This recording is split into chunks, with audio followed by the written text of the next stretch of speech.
ಮಾಗ್ಡಿಲಿ 1972ನೇ ಇಸ್ವಿಲಿ ಈ ಅಜ್ಜಿ ಮನೇಲೆ ಪುಟ್ಟದಾಗೆ ಹೋಟ್ಲನ್ನ ಶುರು ಮಾಡಿದ್ರು. ಆಗಿಂದ ಹಿಡಿದು ಈಗಿನವರೆಗೂ ಈ ಅಜ್ಜಿನೇ ಈ ಹೋಟ್ಲನ್ನ ನಡೆಸ್ಕೊಂಡು ಬರ್ತಿದ್ದಾರೆ. ಈ ಹೋಟ್ಲು ಹೋದ್ರೆ ನಾರ್ಮಲ್ ಇಡ್ಲಿ ಅಲ್ಲ, ಏಕ್ರೆ ಇಡ್ಲಿ ಸಿಗುತ್ತೆ. ಇಲ್ಲಿ ಸಿಗೋದು ಲಿಮಿಟೆಡ್ ಐಟಮ್ಸ್. ಹಾಗೆ ಮಾಗಡಿ ಜನಕ್ಕೆ ಈ ಹೋಟ್ಲು ತುಂಬಾನೇ ಚಿರಪರಿಚಿತ. ನಮಸ್ಕಾರ, ಶೇರ್ ಮಾಡೋರ್ಗೆ ಡಬಲ್ ನಮಸ್ಕಾರ. ನಾನು ನಿಮ್ಮ ಉಂಡಾಡಿ ಗುಂಡ.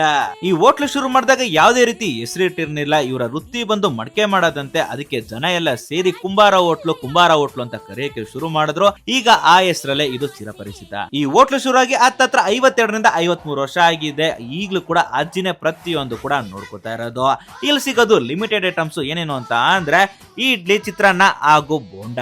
ನಾನು ಕೂಡ ಒಂದ್ ಪ್ಲೇಟ್ ಇಡ್ಲಿನ ತಗೊಂಡೆ. ಇಡ್ಲಿ ಬಂದು ನಾರ್ಮಲ್ ಸೈಜ್ ಅಲ್ಲಿ ಇರಲಿಲ್ಲ, ಒಂದ್ ತಟ್ಟೆ ಸೈಜ್ ಅಲ್ಲಿ ಇತ್ತು. ಇದನ್ನ ಏಕ್ರೆ ಇಡ್ಲಿ ಅಂತ ಕರೀತಾರಂತೆ. ಆ ಇಡ್ಲಿ ಮೇಲೆ ಆಲೂಗಡ್ಡೆ ಪಲ್ಯ, ಚಟ್ನಿ, ಹಂಗೆ ತುಪ್ಪ ಇದ್ಬಿಟ್ಟು ಕೊಟ್ರು. ಇಡ್ಲಿ ಮುರ್ಕೊಂಡು ಆಲೂಗಡ್ಡೆ ಪಲ್ಯ ಜೊತೆ ಎತ್ಕೊಂಡು ಗಟ್ಟಿ ಚಟ್ನಿ ಜೊತೆ ತಿಂದೆ. ಟೇಸ್ಟ್ ಮಾತ್ರ ಅಲ್ಟಿಮೇಟ್ ಆಗಿತ್ತು. ಇನ್ನ ಚಿತ್ರಾನ್ನ ವಿಷಯಕ್ಕೆ ಹೋದ್ರೆ ಸೀಸನ್ ಅಲ್ಲಿ ಎರ್ಲಿಕಾಯಿ ಚಿತ್ರಾನ್ನ ಸಿಗುತ್ತೆ, ಸೀಸನ್ ಇಲ್ಲ ಅಂತಂದ್ರೆ ನಾರ್ಮಲ್ ಚಿತ್ರಾನ್ನ ಸಿಗುತ್ತೆ. ಅದು ಅಷ್ಟೇ ಹುಳಿ ಹಾಗೆ ಚಟ್ನಿ ಜೊತೆ ಹಚ್ಕೊಂಡು ತಿನ್ನೋದಕ್ಕೆ ಮಜ್ವಾಗಿತ್ತು. ಬೆಳಗಿನ ಜಾವ 7 ಗಂಟೆಗೆ ಇಲ್ಲಿ ಬಿಸಿ ಬಿಸಿ ಇಡ್ಲಿ ರೆಡಿ ಆಗಿರುತ್ತೆ. ನೆಕ್ಸ್ಟ್ ಟೈಮ್ ಏನಾದ್ರು ಮಾಗಡಿ ಕಡೆ ಹೋದ್ರೆ ಮಿಸ್ ಮಾಡದೆ ಈ ಜಾಗದಲ್ಲಿ ಹೋಗಿ ಟ್ರೈ ಮಾಡಿ. ಇನ್ನ ಫುಲ್ ವಿಡಿಯೋ ನನ್ನ ಯೂಟ್ಯೂಬ್ ಚಾನಲ್ ಇದೆ, ಹೋಗಿ ಒಂದ್ಸತಿ ಚೆಕ್ ಮಾಡಿ. ಈಗ ಟಾಟಾ, ಬಾಯ್ ಬಾಯ್.